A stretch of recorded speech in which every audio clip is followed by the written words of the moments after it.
राज्य की सरकार अगर चाहे तो बच्चों के साथ न्याय कर सकती है, पर उनकी मंशा ही वैसी नहीं है। सरकार मतलब मिलाइएगा मानिएगा आप लोग अपने में जेएमएम का 13,000 की जगह सिर्फ 10,000 को या 7,000 या कितने लोगों को ही जो नियुक्ति पत्र बांटा गया, तो बाकी जो नियुक्तियां पत्र नहीं दी गई है तो क्या ये भ्रष्टाचार का द्वार खोला जा रहा है कि उस नियुक्तियों के चक्कर में फिर से कोई घपलाबाजी किया जाए कि राज्य ही केंद्र की योजनाओं पर रोक लगा देती है।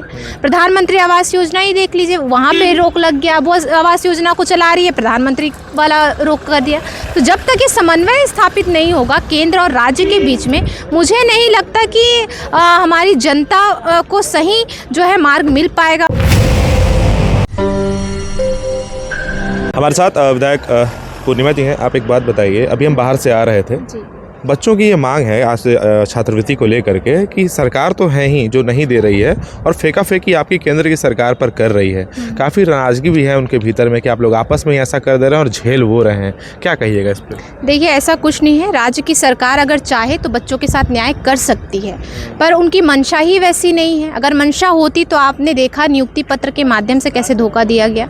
नियुक्ति या जो होनी थी 13,000 की होनी थी। कुछ छात्र छात्राएं हमारे पास भी आए थे उस चीज़ को लेकर कि सेकंड लिस्ट भी निकले, क्योंकि 13,000 की जगह सिर्फ 10,000 को या 7,000 या कितने लोगों को ही जो नियुक्ति पत्र बांटा गया। तो बाकी जो नियुक्तियां पत्र नहीं दी गई है तो क्या ये भ्रष्टाचार का द्वार खोला जा रहा है कि उस नियुक्तियों के चक्कर में फिर से कोई घपलाबाजी किया जाए? नहीं, अभी जैसे कि जो बच्चों को हमने बातें की तो वो कह रहे हैं कि सरकार ये कह रही है कि हमारे पास फंड नहीं है और केंद्र ये कह रहा है कि आप हमें हिसाब किताब देंगे तो ही हम आपको दे पाएंगे। आपको नहीं लगता है कि आप लोगों को अपने स्तर पर दोनों पक्षों को बात करनी चाहिए और उनके भविष्य के बारे में सोचना चाहिए थोड़ा और बेहतर तरीके से और गंभीर तरीके से? जी बिल्कुल, बेहतर तरीके से भारतीय जनता पार्टी सोच रही है और केंद्र भी यही सोच रही है, पर कब तक, जब तक हमें राज्य से सपोर्ट नहीं मिलेगा। कभी कभी तो ऐसा होता है कि राज्य ही केंद्र की योजनाओं पर रोक लगा देती है। प्रधानमंत्री आवास योजना ही देख लीजिए, वहाँ पे रोक लग गया। वो आवास योजना को चला रही है, प्रधानमंत्री वाला रोक कर दिया। तो जब तक ये समन्वय स्थापित नहीं होगा केंद्र और राज्य के बीच में, मुझे नहीं लगता कि हमारी जनता को सही जो है मार्ग मिल पाएगा। उनकी योजनाएं जो केंद्र की हो या राज्य की हो, योजनाएं धरातल पर। काफ़ी मजबूत पृष्ठभूमि से आप आती हैं मैडम, आपसे बात नहीं हो पाई थी इसलिए आपसे जानबूझ के पूछ रहे हैं। सरकार मतलब मिलाइएगा मानिएगा आप लोग अपने में जेएमएम का, ऐसा हवा जो उड़ रहा है। आप हमको बताइए ना, आप लोग का तो खुफिया तंत्र होता है, आप लोग तो जानते हैं कि कहाँ कहाँ कैसे कैसा क्या क्या होने वाला है।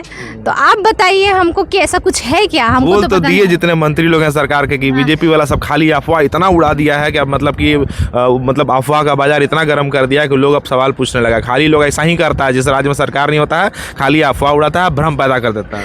अरे बाबा, उनसे पूछिए ना, अफवाह उड़ाकर हमको क्या मिलेगा? आप ना छुपने का काम कर रहे हैं अफवाह के बाजार में। आपको कोई अंदर से खबर है, बताना चाहिएगा तो बता दीजिए। देखिए, हमको अंदर से सिर्फ इतना ही खबर है, हमारी जो जनता हमको देती है कि उनके साथ न्याय नहीं हो रहा है, यही खबर है।